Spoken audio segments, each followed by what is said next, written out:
says, this family trusts the company whose name means security. So beat it. It's no wonder 5 times more people choose ADT to protect their homes. Learn more at ADT.com and to see licensing and terms and conditions.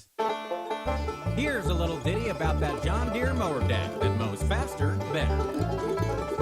It's not how fast you mow, my friends, it's how well you mow fast. If you just mow fast but your yard looks bad, then you got a lot of ugly grass. You need a John Deere to take care of your yard. You need a Z-Track Z3 45R. It's not how fast you mow, my friends, it's how well you mow fast. The XL deck's got more capacity for yards like yours that get to grassity. Want to mow well in a higher gear? See a John Deere dealer, nothing runs like a deer. Weaving in the praise for his boss in a commencement speech at Grove City College in western Pennsylvania, Vice President Mike Pence. In the great tradition of this college, our president has been freeing the American economy by rolling back the heavy hand of big government. He's been expanding educational choice opportunities for some of our most disadvantaged children. Racism still a problem in many parts of the U.S., says former Vice President Joe Biden to graduating seniors at Morgan State University, a historically black college in Maryland. We elected and re-elected a black man president, but at the same time, 20 states enacted new laws to make it harder for people to vote. Oprah Winfrey advised graduates at Skidmore College in Saratoga Springs, New York, to follow their inner truth and live a spiritual life. Every decision I've ever made that led me to the right space and place in my life, I got there because I relied on that inner voice, the truth of me. Are you not? 1,000 people joined a gay pride march in the Romanian capital of Bucharest, demanding greater rights amid government moves that they say will curtail them. Masses of protesters with white shirts, homemade gas masks, and flags draped around their shoulders have shut down a main road in the Venezuelan capital, continuing 2 months of street protests against President Maduro. This is ABC News.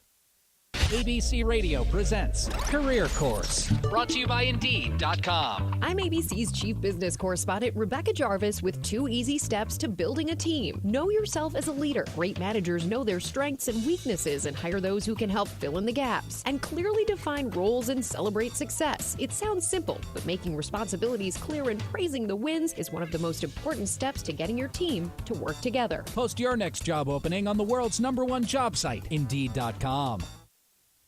Chuck Sievertson, ABC News. From the KMET Weather Center for Beaumont and the Pass area this morning, we'll kick off the weekend with sunshine and a high of 89, but it winds to 20 miles an hour. Tonight, it'll be clear with a low of 63. Sunday looks to be sunny and warmer with a high of 91. It'll be clear and breezy Sunday night with a low of 64 with winds to 20 miles an hour. Then Monday looks sunny and warmer with a high of 92. For the Inland Empire, we'll have a sunny afternoon with a high of 91. For the Desert Cities, it'll be sunny, our high 99. I'm Rod Tanner for Smart Talk 1490 KMET. The Banning Beaumont Cherry Valley Tea Party meets every Tuesday morning at 8 a.m. for informal breakfast and discussion. And they meet each month on the second Thursday at 5 p.m., all at the Farms House Restaurant in Banning. Listen to interesting speakers, learn about our Constitution with our free classes, enjoy friendly discussions, and informal dining. Come join us. For more information, call Glenn Stoll, 951-316-3843. The following is a paid program. Views and claims expressed are those of the program producer and are not endorsed by this station. Opinions expressed are not necessarily those of radio station KMET, its management, employees, or affiliates.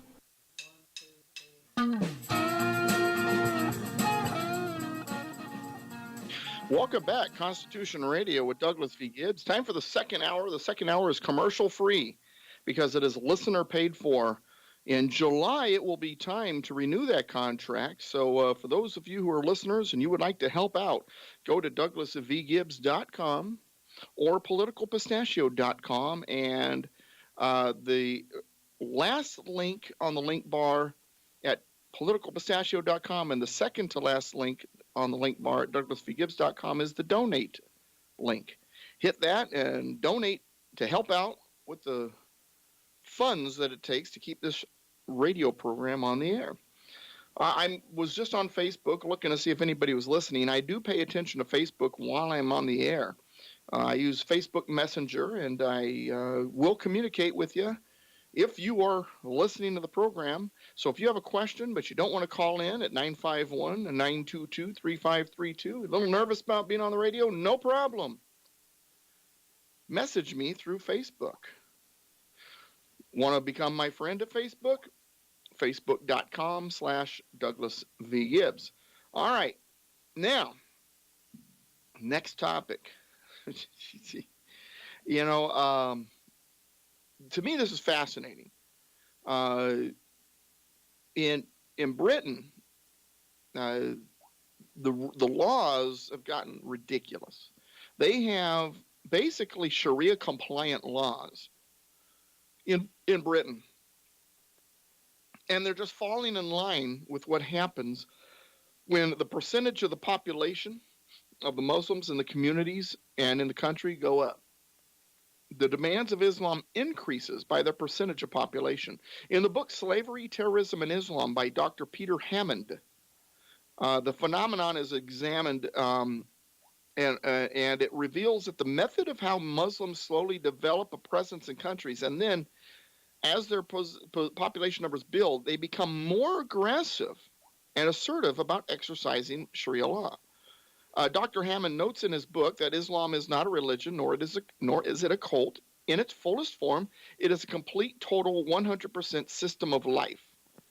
Islam has religious, legal, political, economic, social, and military components. The religious component is a beard for all of the other components. Now, Sharia law supersedes the U.S. Constitution in the eyes of Islam.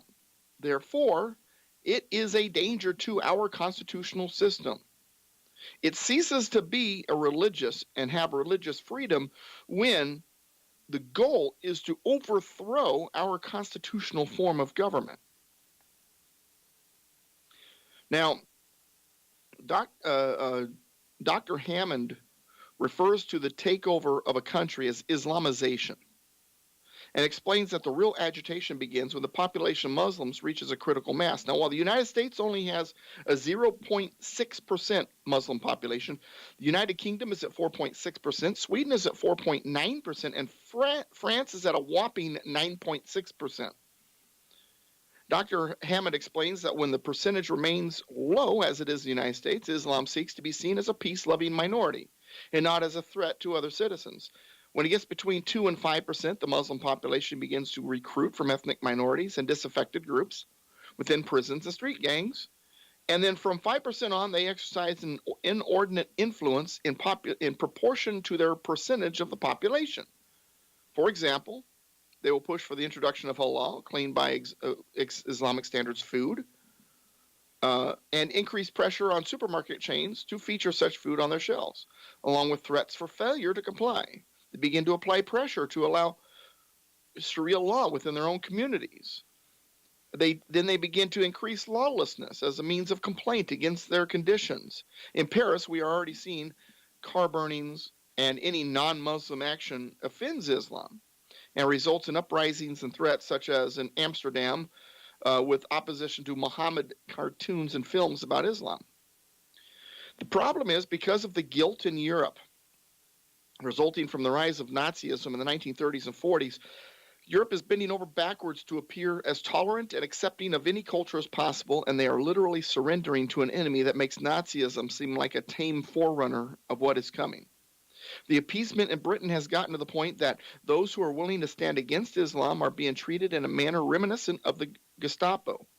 In fact, Britain's first leader, Paul Golding, and his deputy, Jada Franson, were arrested on suspicion of inciting religious hatred and have been temporarily banned from 5 areas in Kent. They're arrested because they have been campaigning and handing out leaflets regarding an ongoing trial in which 4 Muslim men face charges of raping a 16-year-old girl. Supporters indicate that they have been banned from 5 specific addresses in Kent as part of their bail conditions stemming from their arrest, and they are due to answer bail on June 3rd. Which, by the way, that day coincides with the day of a planned Britain First rally in Birmingham, so that event has been canceled. What a coinkydink. During the arrest of the two Britain First leaders, the police swooped in on Paul and Jada while they were driving by blocking the road and surrounding them with police vans. The raid included both uniformed and plainclothes CID officers. Police stated the arrests are in connection with leaflets and videos posted online that relate to an ongoing trial at Canterbury Crown Court. The man from 5 Kent addresses comes one day after Tommy Robinson was arrested and bailed after showing up at a Canterbury Crown Court and attempting to interview the 4 rapists before they were ushered away by police. Robinson tweeted as the officer swooped in to arrest him that he was being arrested for attempted journalism. All right, so let's go with you, Alex. What's your thoughts on that one? Well, as a teacher, I have been watching over the decades as various teachers in my various districts indoctrinated the children. They, for their own good, you know. They teach them peace and peace and peace, and to the point where you have a population that will not defend itself when attacked. Right. They have this idea that no matter how outrageous your philosophy is, you must be tolerated. Well, what you end up with is that the people doing the tolerating suddenly become intolerable. That they then are. I'll tell you what. When various elements enter a society, they're not there to take part. They're there to take over. And the sooner you realize that, the better. The biggest plum on the tree is America. And there are people today, and you can watch them all day long on television, who are attempting to steal America. The people who believe in the Constitution, the people who believe in human rights and freedom, in being allowed to keep the profits of your labor, those people are losing their country to people who think that Marxism and Sharia are the way to go, and it's unnecessary. It's these stupid teachers who have corrupted the minds of their students. All right, very nice. All right, what do you think, Dennis, of the Gestapo-style arrest of these Britain First individuals, and how Islam, as it increases percentage, slowly infests and takes over societies? Well, I think what you said is well documented. It's kind of like the camel, the nose in the tent, type deal. It's the same type of approach. You get in, and the more you get in, the more you reveal. If you want to look at how America would be 50 years from now, if they were able to do Sharia, then go over and take a look at countries in the Middle East where women can't drive, women have to be covered up, genital mutilation, whatever you want to call it. There is no great outrage for that which is going on. Well, you look at the conditions in Muslim-majority countries and what the conditions are like in those countries. See, well, yeah, but Doug, they're in a resource-poor area. Well, so is Israel. Look at Israel. Do you know? Look at these European countries as the percentage goes up. It has nothing to do with resources. But that's what the liberal left. That's usually the response. Fine. So the same things are going on in other parts of the world that likewise are called third world. Comes down to political system. It always does. Well, I mean, as John L. Hancock, the author of Liberty and Prosperity, points out, you look at the continent of Africa. The two countries in Africa to retain the English-Saxon style of limited government, Botswana and South Africa, are also the two largest economies in Africa, and there's no starvation going on in those countries like there are in the Muslim or Marxist-dominated countries. Again, it goes back to the principle, and that's the really the defining thing. And to me, if you want to defend America, the discussion needs to be not the entitlement, not the feel-good issues, whether it be minimum wage or freedom of expression by way of, I feel like a woman today. I feel like this today. I want to go into that bathroom today, and being afraid to hurt feelings. But when they start to get control, as you've evidenced, they're over in the UK. They're very blatant in how they will handle people that disagree with them. There is no due process. It's a bullying tactic. And when you have the law doing it, it just goes to show you all the more how far under the ether the political leaders are to allow the law to do what it did. Right.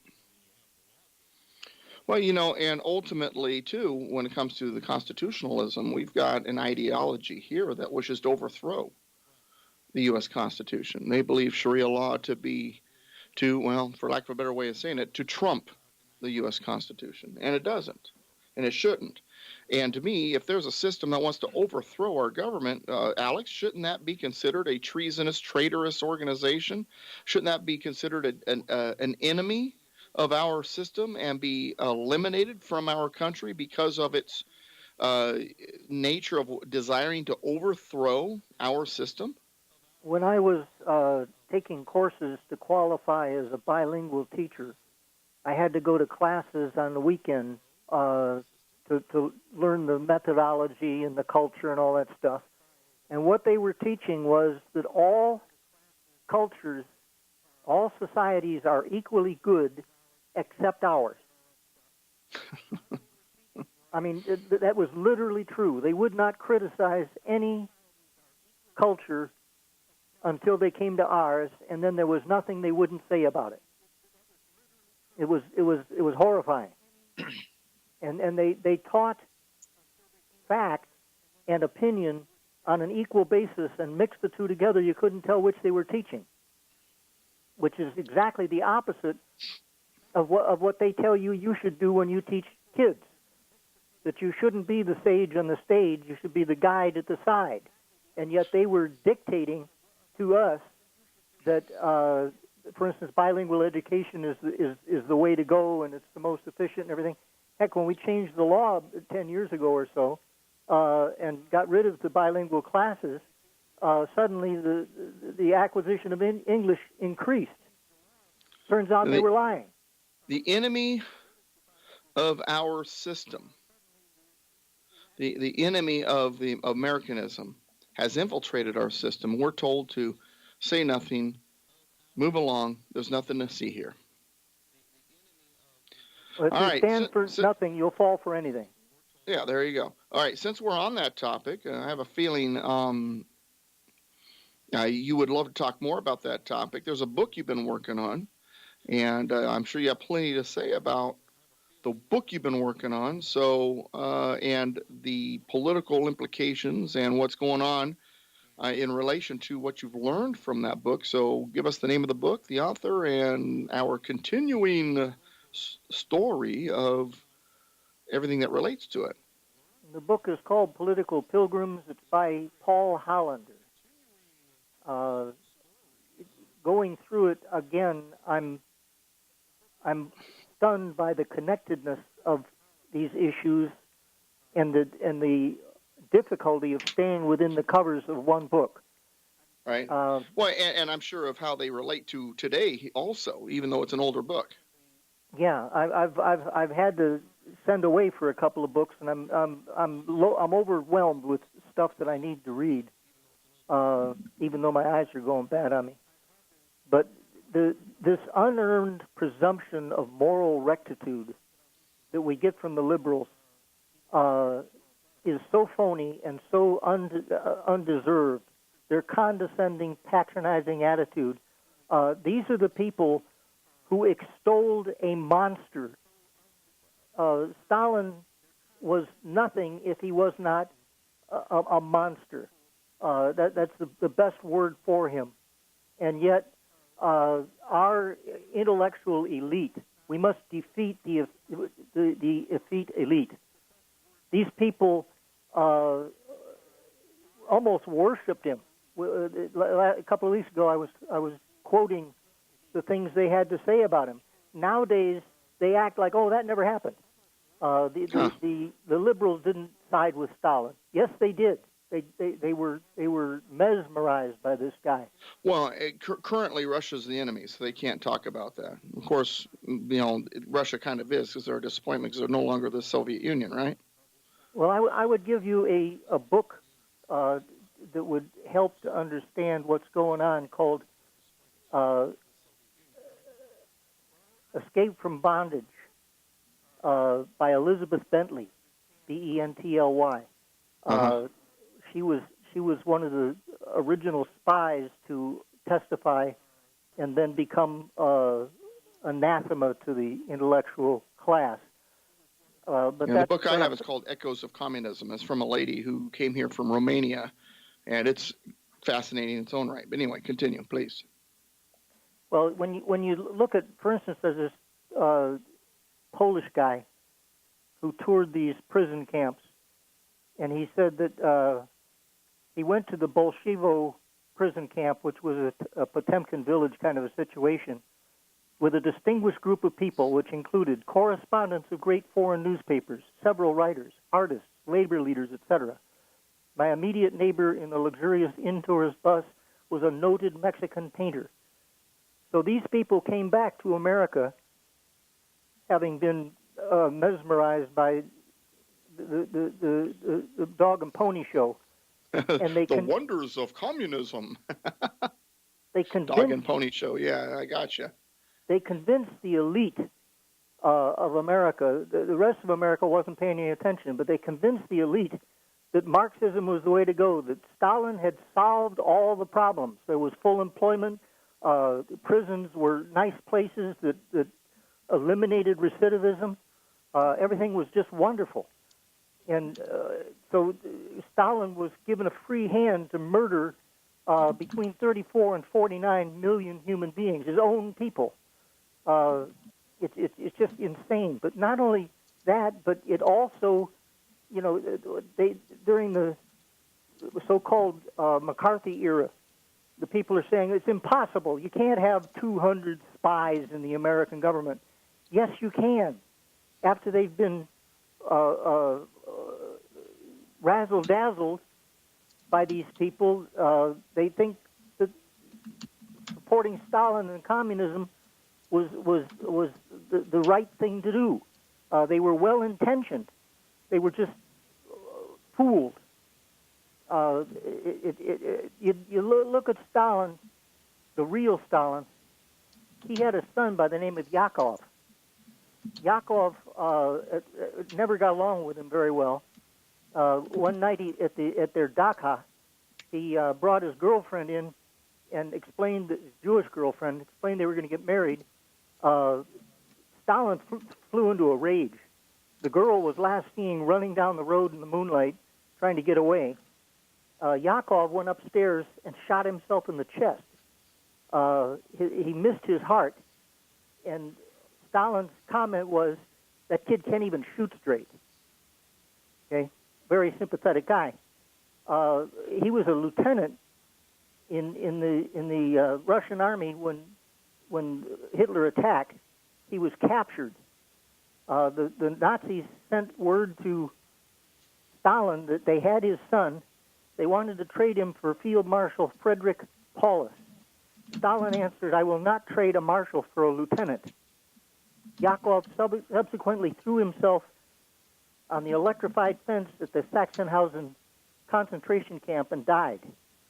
Now, his second wife, she wanted to do something productive. She's tired of sitting around. So she went to take some college courses. And the people were telling her about the disappearances, the torture, the murder, all this kind of stuff. All those people, by the way, disappeared almost immediately. But she came back, and she's at a dinner party with Stalin. They're having a spat. And she says, "I used to think of you as my little revolutionary, but now I think of you as my little executioner." So they went upstairs to continue the argument. The guests heard a shot. Stalin comes down below and says she's committed suicide.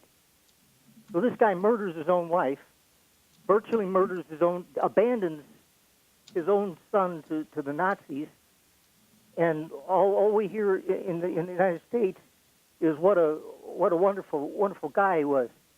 In 1956, Khrushchev, a little late, Khrushchev made a speech, I think it was the 20th Communist Conference, in which he explained that Stalin, in fact, was a monster. And it almost destroyed the Communist Party in the United States. People were shocked beyond belief. Now, an example of these suckers, nobody's heard of Jonathan Mirsky, but Orville Schell has been a patron of the Chinese communists for decades. His quote is, "Throughout our trip to Red China, we sheathed the critical faculties which had been directed at our own government and humbly helped to insert the rings in our own noses." Dr. Ralph Abernathy visited East Germany for 2 days. Quote, "Every minute of my stay in your wonderful country was filled with joy and valuable political experience. I go back to my country the richer for having learned to know and appreciate the German Democratic Republic," unquote. Scott Nearing, the American social critic, on his visit found that East Germany was governed wholly without coercion. Now, you have to be as old as I am to remember that when the communist empire fell, we discovered that East Germany was run by Stasi stooges. Every third citizen was a spy on his neighbor. And they had a terrible problem. It was actually even in the LA Times, that when they went into the offices of the Stasi, which is their secret police, they started going through the files, and they discovered that prominent people were spying on their husbands or spying on their wives. Right. It was breaking up families, and they had to close the files to keep the society intact. The USSR was praised for building a society on purely scientific principles. Now, this is... Yeah, but everybody was either being slaughtered through genocidal techniques. They were starving. A black market had emerged because nothing could be acquired because, goods. There was a shortage of goods. But none of that got out, right? Well, Stalin had a notion. This guy was notional. He had these notions. And one of his notions was about heredity. He realized that human beings have a desire to be free.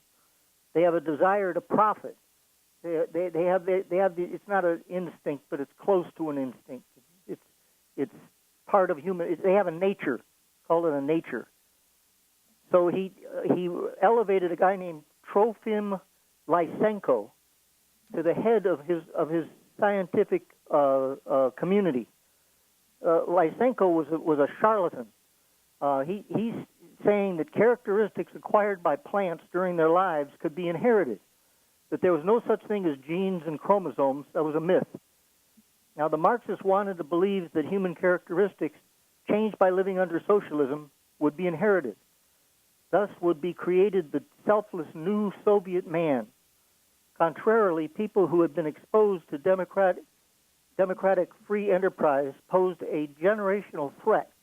Their children would be born loving freedom and profit. This hereditary threat in Stalin's demented mind had to be exterminated.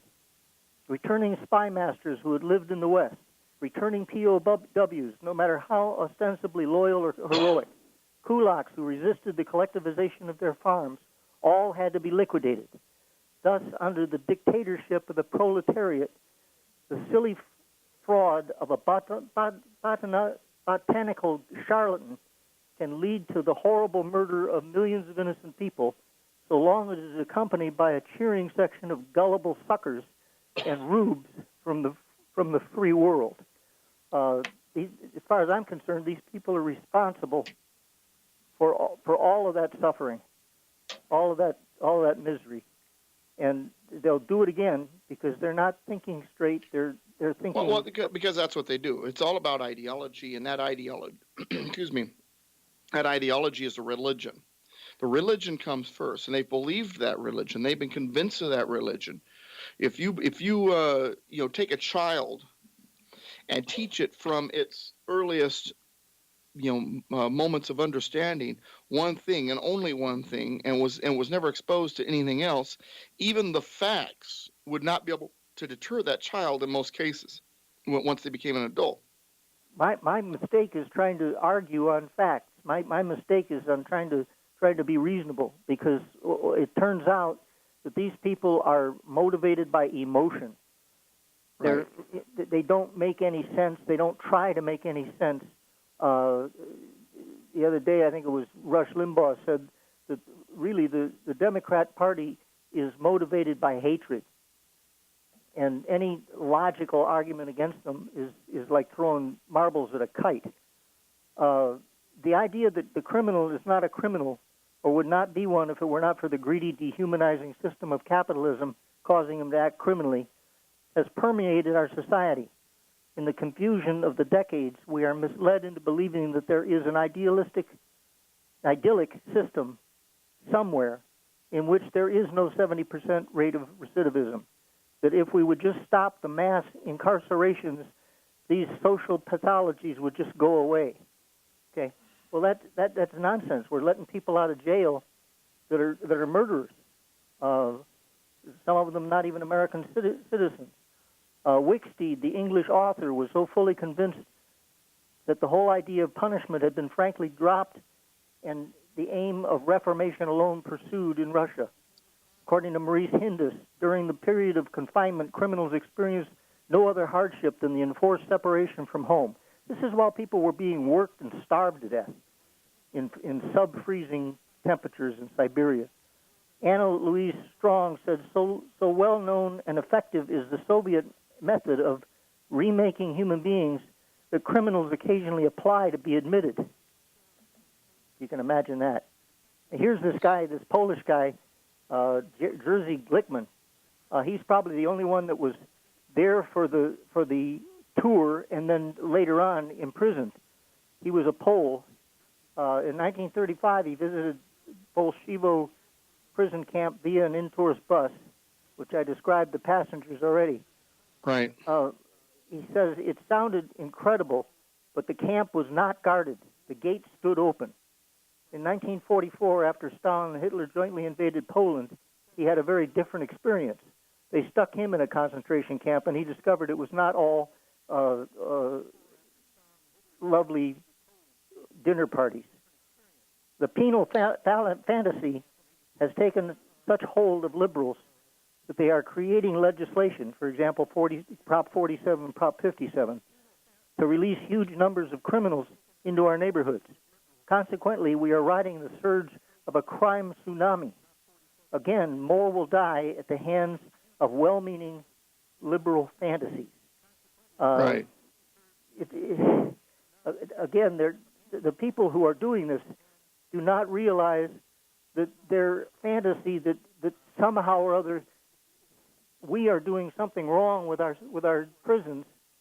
We're not doing anything wrong. We're doing the very best that anybody can do. Well, and part of it is definitions, which actually is one of the next things I'm going to talk about, because what we believe something to be and what the definitions we believe them to be are not necessarily exactly right, because the left has so cleverly changed definitions and changed our attitudes that even people who are on the conservative side or the constitutional side don't even understand what they believe because they've been taught erroneous information.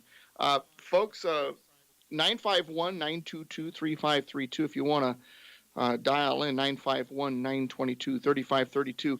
Alex, final sentence on what you've got to say today before we move on to the next topic.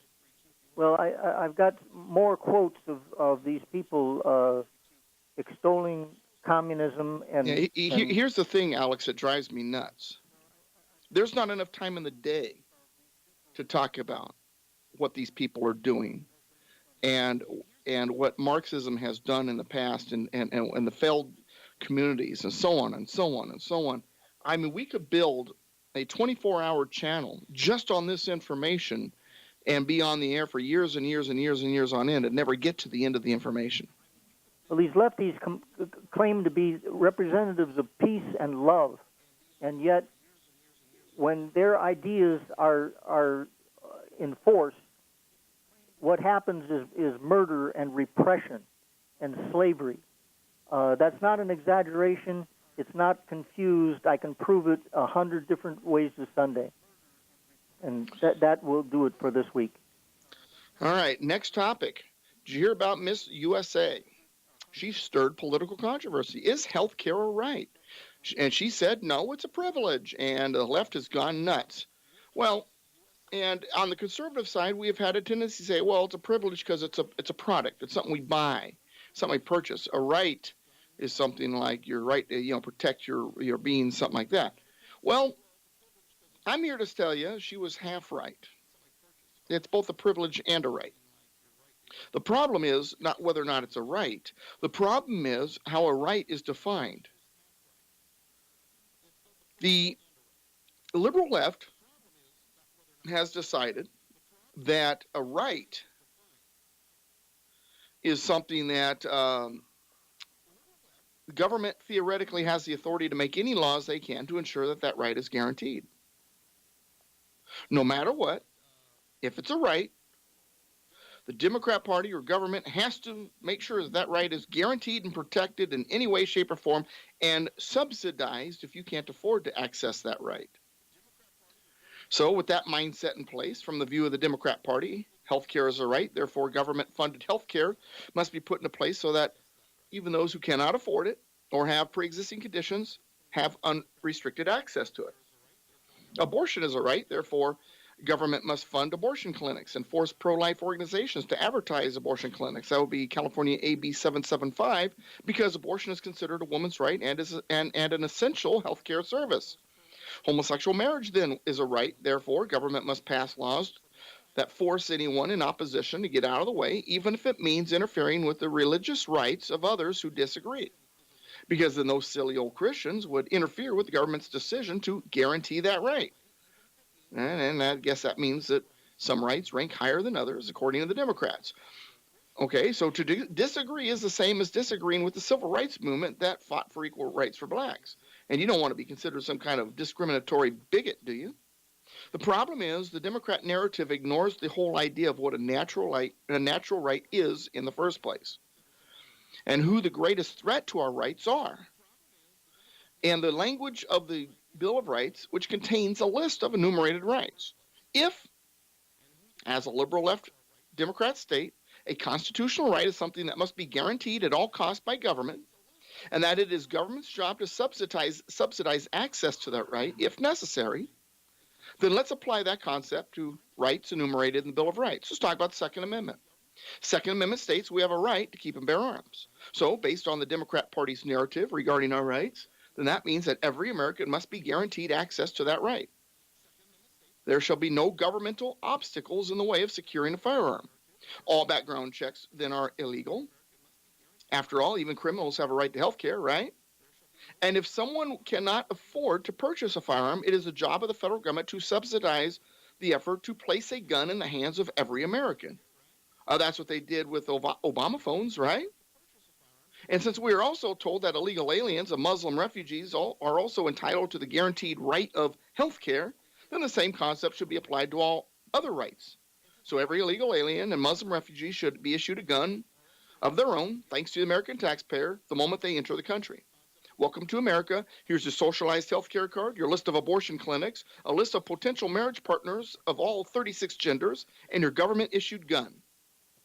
Enjoy your new rights-filled life here in the land of guaranteed rights. What a horrifying idea. It is not the job of the government to guarantee your rights. It never has been. And this idea, even as conservatives, we think, well, it's constitutional rights, so the government has to protect it. No. It's your rights. They belong to you. You protect them. Government's supposed to stay out of the way. That's the point of the Bill of Rights. The Founding Fathers never intended for your rights to be guaranteed by government. The 14th Amendment doesn't say so, though it has been interpreted by activist judges and big government politicians. First of all, your rights are naturally given to you by your Creator. They belong to you, not government. In fact, government is the greatest risk to the safety of your rights. While governments are instituted among men to secure our rights, through the existence of law enforcement and emergency services, The actual job of protecting and guaranteeing our rights belongs to us. The Bill of Rights uses negative language to put forth that message. The First Amendment begins, Congress shall make no law. The Second Amendment ends, shall not be infringed. The Third Amendment begins, no soldier shall. In the middle of the Fourth Amendment, it states, shall not be violated. In short, the Bill of Rights does not tell the government to guarantee our rights. It tells the government, hands off our rights. Don't touch, none of your darn business. When something is a right, it means that you should have access to it without any central government interference, and that local governments, if they feel it is necessary, may put in place certain laws to ensure the right is provided in a manner that is good for all citizens while maintaining an orderly society. For example, you have the right to go through an intersection. No governmental agency should be able to tell you you can't. There's always exceptions, safety reasons, temporary permanent closures or whatever. But for the most part, you have a right to go through that intersection. And there shouldn't be laws saying that only certain people can go through the intersection. Again, there may be exceptions, like an entryway in a military base, but you know what I mean. Because many people go through intersections, your freedom to go through that intersection may become a dangerous thing because your safety stops at the tip of the next guy's bumper. So in other words, your right to travel through the intersection must not interfere with someone else's right to navigate through the intersection. Therefore, the local government places stop signs or signal lights at intersections so that everyone can cross through the intersection, but in a manner that is safe and orderly. Understand the federal government is not supposed to be in on that decision. It's none of their business. Don't touch. Remember, Bill of Rights? But if a local government feels the need to put up a stoplight, then they have every authority to do so. The functions of the federal government versus the state or local government are spelled out, and were spelled out by James Madison in Federalist 45, where he wrote, the powers delegated by the proposed Constitution to the federal government are few and defined. Those which are to remain in the state governments are numerous and indefinite. The former will be exercised principally on external objects as war, peace, negotiation of foreign commerce, with which last the power of taxation will, for the most part, be connected. The powers reserved to the several states will extend to all objects which in the ordinary course of affairs concern the lives, liberties, and properties of the people and the internal order, improvement, and prosperity of the state. The operations of the federal government will be most extensive and important in times of war and danger, those of the state governments in times of peace and security. As the former periods will probably bear a small proportion of the latter, the state governments will here enjoy another advantage over the federal government. You have a right to access health care. Health care is a right, so to speak. You have a right to purchase it as you desire. It's like a gun. Our right to keep and bear arms does not mean the government should issue a gun to everyone. As a right, the federal government shouldn't be getting in the way of our access to securing a firearm at all. And necessary local laws to ensure an orderly society, such as local laws that may prohibit purchase by minors without parental approval or laws disallowing dangerous felons from owning guns, may be put in place. You have the right to purchase and carry a firearm, and government is not supposed to interfere with that right with unreasonable obstacles or laws. Therefore, if health care is a right, the federal government cannot in any way interfere with your ability to purchase health care, just like with a gun. So laws regarding health care companies, insurance companies, across state lines must be repealed. The Commerce Clause argument, by the way, is an unconstitutional one, but that's beside the point. Some local laws may be necessary to keep the market reasonable, but in short, your right to purchase health care products and services should not be interfered with by government in any way. In short, if something is a right, it does not mean government must guarantee it. It means that government must not act as an obstacle when it comes to your right to have access to that right. So, Miss USA, you are partly correct. And the liberal left crazy screaming at you because of your answer are completely out of their mind wrong. All right, Dennis, why don't you start with this one? You've heard me actually talk about this before.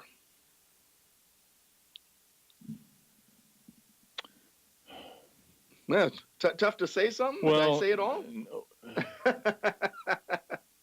You know, I always wind up going back, just to understanding, the principles. When you try to talk with people about a right, what isn't a right, why it should be a right, where they come from,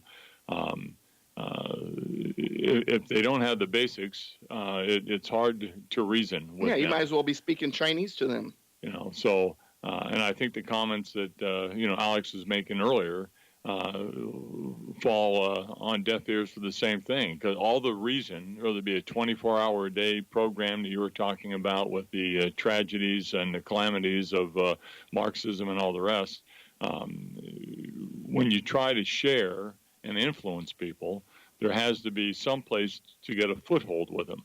And if they don't understand the American miracle, what the founders were doing and why they did it, and the expertise they had of all the other known forms of governments going back thousands of years. I mean, these people, they understood better than our elites today who pontificate to us what the America problems are.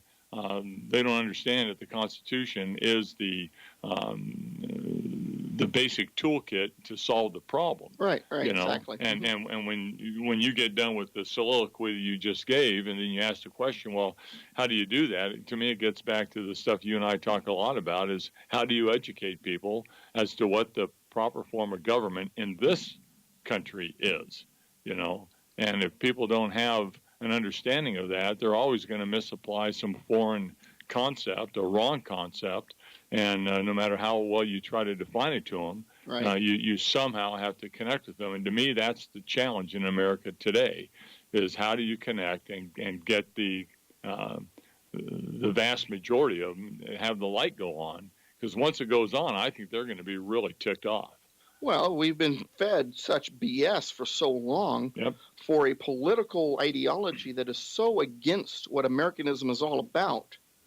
And it's like this, slow disease that's slowly eating you away on the inside, but you don't realize it. And if anything, you think it's benign. Well, and over time, as I say, the gap, even if it isn't recognized, will continue to grow. The difference between good and evil, darkness and light, however you want to call it, people eventually, whether it be economic, whether it be family, social, whatever, they're going to get caught in that, and they're going to have to make a decision. Part of me wishes it was dire enough to where most people could start making that decision now, because I think the general good nature of people, right. that the majority of them would come over, to the right side and refute all the fallacies that are being, jammed down their throat. But you don't wish, that kind of a calamity. So you hope that they wake up sooner than later. And, what more can we do other than radio and articles and talking to friends to, get that ground game going? Well, and when I actually used this with a liberal leftist a couple days ago, and the response was, well, that's just your opinion. So what you're saying is you want people to die because they have no access to health care. Because it's just a privilege. I mean, they were unable to see it. Alex, you heard my soliloquy, as Dennis put it. Did you learn something about rights there? Well, my one big hope is that the liberal fascists, and I'm going to try to call them that more in the future, because liberal is just the wrong word. It's 180 degrees wrong. Well, yeah, they took over that word. Liberalism actually was originally constitutionalism. They hijacked it. Yeah, they hijacked everything. That's what they do. This thing with children having to allow, little girls having to share a bathroom with teenage boys it's a bridge too far. There was a case recently where a prisoner who had murdered his wife decided that he was a woman, and the state was ordered to pay for a sexual transition operation to make him a woman. It cost thousands, something like $13,000, something like that. I don't know the exact. Big money. This is not cheap stuff. And we are required. The guy's a murderer. He's not. He's in life in the jail for life. Right. So we're gonna. It's just insane. And I think that there's enough normal, sane people in this country who are going to be offended by this stuff and say, "Wait a minute, it's gone too far. We're going to vote Republican." Well, part of the problem too is that we have, and this actually ties into our final topic, is you've got holdovers of these liberal fascists, these fascists of the Democrat Party in government, and they're attacking the Donald Trump presidency from within. They're leaking what they can to try and damage his presidency, and the media is foaming at the mouth, going over every word of it. And every piece of paper written, seeking to interpret everything they can as being a reason to feed their creation of a classified controversy and an impeach Trump movement. And the Democrats are throwing as many fiery darts at Trump as they can, screaming impeachment, because it's all about narrative and not about the truth or a functioning government. They are pulling out all the stops, doing anything and everything they can to try and sabotage his presidency and anything that does not agree with them. Anything that disagrees with them, even if it means allowing a murderer to have money spent, federal money spent or taxpayer money spent on his sex change, hey, if it protects their narrative, they're willing to do it. And they will do anything and everything they can to try and sabotage the presidency and hold up their narrative. And they're trying to create distractions, and they hope that one of those fiery darts hits its mark. They only need one to hit its mark. All they need is one fiery dart to hit its mark, and they've got them. So you get these foaming at the mouth activists. They're not in line with American ideals. They're not in line with constitutional principles. I mean, and how would the liberal left have responded if the conservatives of the country acted like they are right now during the 8 years of Obama? Now they claim the Tea Party did, and that's not true. Look at the term witch hunt. Well, the witch hunt was defined as McCarthyism, and the fact, as I've many times proven, the fact is that McCarthy was right. There were spies, and they were stealing our information and influencing our policy. Everything that McCarthy said was right. Now, Marx himself said that history takes place twice. It repeats itself. The first time is tragedy, and the second time is farce. And that's what we've got going on. First time shame on you, the second time shame on me for not realizing that you're doing the same crap. Well, what I'm saying is that this time there really is a witch hunt because there is no witches. There are no witches. There are no. There's no evidence. Well, they think but they think we're on the witch hunt. It's like with this Comey memo. The liberal left thinks that the February memo that Comey wrote, saying that Trump told him, to not go after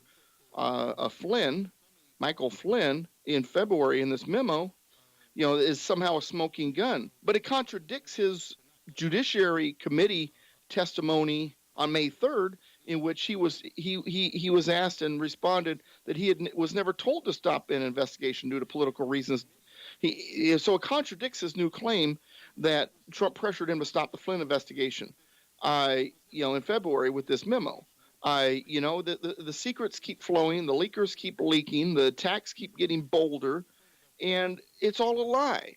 And then when they get caught in the lie, like with the timing of this memo, where it's a February memo, but in May he testified on May 3rd. He testified that he was never told. There was no verbal interference. Well, wait a second. I mean, it's like it's like a poker game with all the bluffing. We know they're bluffing. It's obvious they're bluffing. They've shown us their hand, and we still can't figure out what the hell's going on.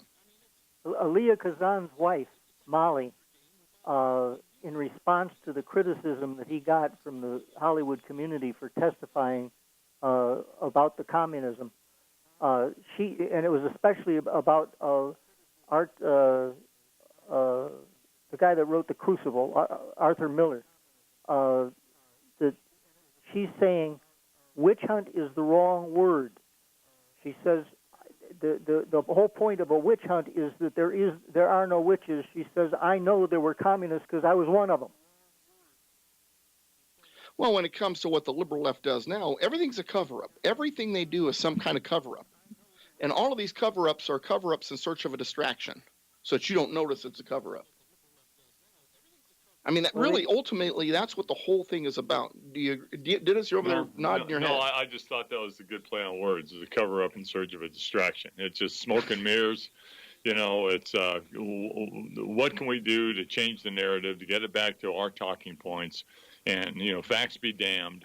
What can we throw out there to distract people from the truth? Going back to your comment, on how people believe about what they think about rights. I made this comment to you, I think, a week or so ago that you can believe something that's wrong, but you cannot know something, in your heart and soul that's a falsehood. Truth will eventually be discovered, and it dispels all error. And again, as Alex has also said well today, trying to get the truth, trying to get through all of the propaganda, all the media and all the rest, especially with the ongoing onslaught, against Trump with this made-up narrative. You're so busy fighting alligators, you can't drain the swamp. And that brings to mind two quotes. One of them, which is attributed to Mark Twain, that says, "It's easier to fool people than to convince them they have been fooled." Yeah. And then there's Obi-Wan Kenobi in the Star Wars movie. Who's the fool, or the fool who follows the fool? All right. Final words on this, Alex, before we say goodnight. Yeah, I think there's a good video out called The Enemy Within. The Enemy's Within. Glad you brought that up. Oh, what a man you are. People should get a hold of a copy of that and watch it diligently.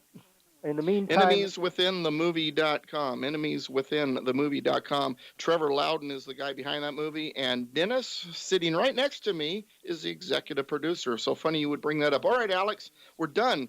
So plug yourself. Well, conservativecannonade.org is the place for all great wisdom. There you go. Dennis, we already talked about the movie. Well, but it is enemieswithinmovie.com, not themovie.com. So enemieswithinmovie.com. Yep. Enemies Within Movies. Yep. Okay. And I have Douglas V. Gibbs, politicalpistachio.com, douglasvgibbs.com. God bless America and God bless you. United we stand, combined we kick butt. Man, this has been a great program. It's going to be even better next week. Hope to have you with us. We have Moms International, Prayers International, Sally, founder. She is going to be with us next Saturday. Join us. We'll see you then.